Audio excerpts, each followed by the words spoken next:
Good morning, dear students. Welcome again in YouTube class. This is class of political science of class 11th, and I am Hirlal sir from MLP International School Rajpura, and we are doing our 6th chapter, Judiciary, yani Nyayapalika, and this is the third video of this chapter. In this chapter we have already discussed about judiciary, that judiciary is the third organ of our government and it is independent. यानी कहने का तात्पर्य ये है बेटा कि judiciary जो है वो बिल्कुल स्वतंत्र है, एग्जीक्यूटिव और लेजिस्लेचर का इस पर कोई प्रभाव नहीं पड़ता है। तो कल हम लोगों ने इसके बारे में सेकंड वीडियो बनाई थी और आज हम बताएंगे बेटा जुडिशरी के अंदर किस तरह से अपॉइंटमेंट ऑफ जजेस होता है, यानी न्यायाधीशों की नियुक्ति कैसे की जाती है। तो जैसे हम पहले वीडियो में बता चुके हैं बेटा, जो न्यायाधीश हमारे होते हैं, जो कोर्ट्स में बैठते हैं, उनकी नियुक्ति जो है, जो बिल्कुल हम कहेंगे कि भाई हमारी एग्जीक्यूटिव और लेजिस्लेटिव से भिन्न है। लेकिन ऐसा भी कहा जाता है कि ये हमेशा एक विवादास्पद राजनीतिक मुद्दा बन रहा है। और आइए देखते हैं किस तरह से इसने एक पॉलिटिकल इशू ले लिया है। आइए शुरुआत करते हैं। Look at the screen. Appointments of जजेस, यानी न्यायाधीशों की नियुक्तियां। द अपॉइंटमेंट ऑफ जज has never been free from political controversy. बेटा जो न्यायाधीशों की नियुक्ति जो है वो कभी भी, हम ये कहेंगे, हमेशा राजनीतिक मुद्दों में उलझी हुई है।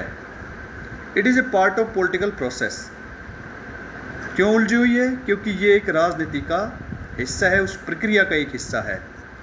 It makes difference who serve in supreme court and high court, a difference in how the constitution is interpreted. ये बात अपने आप में बड़ी महत्वपूर्ण हो जाती है कि उच्च न्यायालय और सर्वोच्च न्यायालय में न्यायाधीश कौन है। इसमें संविधान की व्याख्या पर फर्क पड़ सकता है कि न्यायाधीश का राजनीतिक दर्शन क्या है।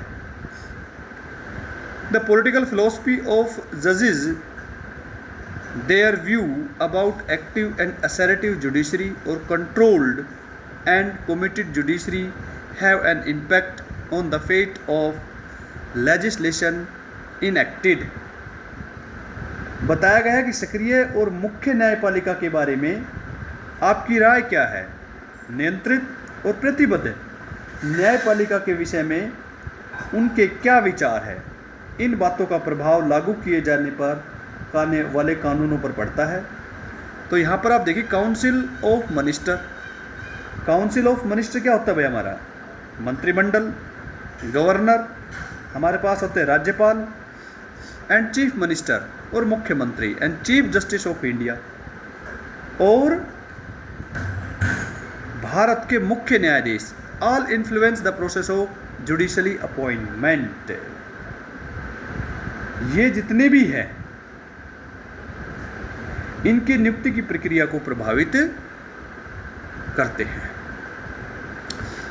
तो आइए देखते हैं बेटा, ये संजय हमें बताएगा कि किस तरह से जो चीफ जस्टिस यानी CJI, chief justice of India, किस तरह से ये प्रभावित रहता है।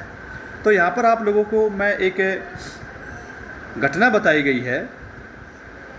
Over years A conventions had developed whereby senior most judges of the Supreme Court was appointed as the Chief Justice of India। बेटा ये बताया गया है कि CJI जो बनता है, चीफ जस्टिस ऑफ इंडिया, वो सीनियर मोस्ट जज को बनाया जाता है। लेकिन 1973 के अंदर, इन 1973, A.N. Ray was appointed as CJI,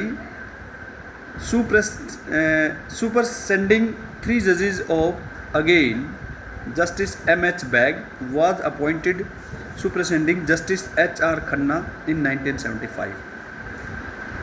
तो ये चीज़ आपके सामने आई है कि बेटा 1973 में 3 जजेस थे जो A.N. राय से सीनियर थे, लेकिन उनको एक तरफ कर दिया। जैसे जस्टिस M.H. बैग जो थे उनको एक तरफ करके और A.N. रॉय को CJI बनाया गया, यानी चीफ जस्टिस ऑफ इंडिया बनाया गया। तो ये काफ़ी विवादास्पद था कि भाई M.H. बैग को क्यों नहीं बनाया, तो ये गलत था। उसके बाद हमारे पास एक मामला और आता है कि 1975 में न्यायमूर्ति H.R. खन्ना को पीछे छोड़ते हुए न्यायमूर्ति M.H. बैग की नियुक्ति की गई। तो यहाँ पर हमारे सामने 2 चीज़ें आई है, एक तो A.N. रे वाली और एक आई है M.H. बैग वाली जो 1975 में। इनसे जो सीनियर थे उनको नहीं बनाया गया, लेकिन इनसे जो जूनियर थे उनको बनाया गया। और इसमें हुआ क्या, अंत में जो सीनियर जो थे बेटा उन्होंने अपने पद से त्यागपत्र देना पड़ा अपने रेस्पेक्ट को बचाने के लिए। और ये सारा मामला हुआ इंदिरा गांधी के शासन काल में। तो ये कॉन्फ्लिक्ट हमेशा से ही बनता आया है। एक मामला मैं आपको और बता दूं, the matter came up before the supreme court again and again between 92 and 1998। 1992 में देश की जो PM जो थी वो श्रीमती इंदिरा गांधी थी। उस समय भी एक मामला आया था। तो इसमें कौन, हमारे पास chief justice must be followed by president. ये प्रेसिडेंट के द्वारा काम होता है और प्रेसिडेंट की नियुक्ति कौन करती है, सरकार। तो प्रेसिडेंट हम सभी जानते हैं बेटा वो एक नाम मात्र का शक्तिशाली होता है। मेन पावर प्रधानमंत्री के हाथ में होती है और प्रेसिडेंट जो है वो प्रधानमंत्री के इशारे पर ही काम करता है। तो इस तरह से हम ये कह सकते हैं इसके अंदर कुल मिला के जो निष्कर्ष हमारे सामने आया है कि जो अपॉइंटमेंट ऑफ जजेस जो सुप्रीम कोर्ट के होते हैं उसमें मेन रोल जो है वो प्रेसिडेंट निभाता है, जो कि प्रधानमंत्री के इशारों पर काम करता है। आज का हमारा जो न्यू टॉपिक है अगली नेक्स्ट वीडियो में हम करेंगे, वो हमारे पास है रिमूवल ऑफ जजेस। तो इसमें आप लोग 1973 और 1975 ये 2 आप इसके अंदर अपने क्वेश्चन के अंदर आप डाल सकते हो, जिसमें A.N. रे और M.H. बैग 2 मुद्दे हमारे सामने आते हैं। फिर हमारे पास हम देखें तो 1982 और 1998 के अंदर, तो ये हमेशा से ही विवादास्पद रहा है। अगली वीडियो में हम करेंगे कि ऐसा कौन सा प्रोसेस है जिनमें न्यायाधीशों को पद से हटाया जा सकता है।